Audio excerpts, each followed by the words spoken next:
ରହିଲା କିଛି ଦିନ କଣ ହେଲା ଝଡ଼ି ପାଗ ଲାଗି ରହିଲା ବର୍ଷା ଦିନେ ସପ୍ତାହରେ 10 ଦିନ 3-4 ଦିନ ଝଡ଼ି ପାଗ ଲାଗି ରୁହେନି ସେଇପରି ଝଡ଼ି ପାଗ ଲାଗି ରହିଲା ହେଲା।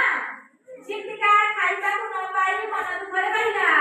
ଝିଣ୍ଟିକା ଆଉ ଖାଇବା ପାଇଁ ପାଇଲା ନାହିଁ କାରଣ ବର୍ଷା ହଉଛି ସେ ବର୍ଷାରେ ଆଉ ବାହାରକୁ ବାହାରି ପାରିବନି ନା ଆଉ ଖାଇବା ପାଇଁ ସେ ପାଇଲାନି ମନ ଦୁଃଖରେ ରହିଲା ହେଲା। ଝିଣ୍ଟିକାକୁ ଭୋକ ହେବାରୁ ସେ ବର୍ଷାରେ ଓଦା ହୋଇ ପିମ୍ପୁଡ଼ି ପାଖରେ ପହଞ୍ଚି କିଛି ଖାଦ୍ୟ ମାଗିଲା। କଣ ମାଗିଲା? ଝିଣ୍ଟିକାଟି ଓଦା ହେଇକି ପିମ୍ପୁଡ଼ି ପାଖକୁ ଯାଇକି ଖାଦ୍ୟ ମାଗିଲା ହେଲା। ପିମ୍ପୁଡ଼ି ବର୍ଷା ଦିନ ପାଇଁ ଖାଦ୍ୟ ସାଇତି ରଖିଥିଲା। କିଏ ରଖିଥିଲା? ପିମ୍ପୁଡ଼ି ସାଇତି ରଖିଥିଲା। ସେଥିପାଇଁ ତ ଝିଣ୍ଟିକା ଖେଳୁଥିଲା ନା ନାହିଁ ଆଉ ଖାଦ୍ୟ ସଂଗ୍ରହ କରିକି ବର୍ଷା ଦିନରେ ସେ କଣ ଖାଇବ? କିଛି ନାହିଁ ଭୋକ ଲାଗିଲା ପିମ୍ପୁଡ଼ି ପାଖକୁ ଦୌଡ଼ି ଯାଇଛି ହେଲା।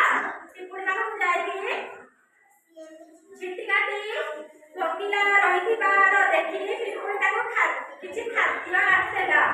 କିଏ ଆଣିଦେଲା? ପିମ୍ପୁଡ଼ି ଆଣିଦେଲା। କିଏ ଆଣିଦେଲା? ପିମ୍ପୁଡ଼ି ଆଣିଦେଲା କାରଣ ବର୍ଷା ଦିନରେ ପିମ୍ପୁଡ଼ି ଖାଦ୍ୟ ସଂଗ୍ରହ କରିଥିଲା।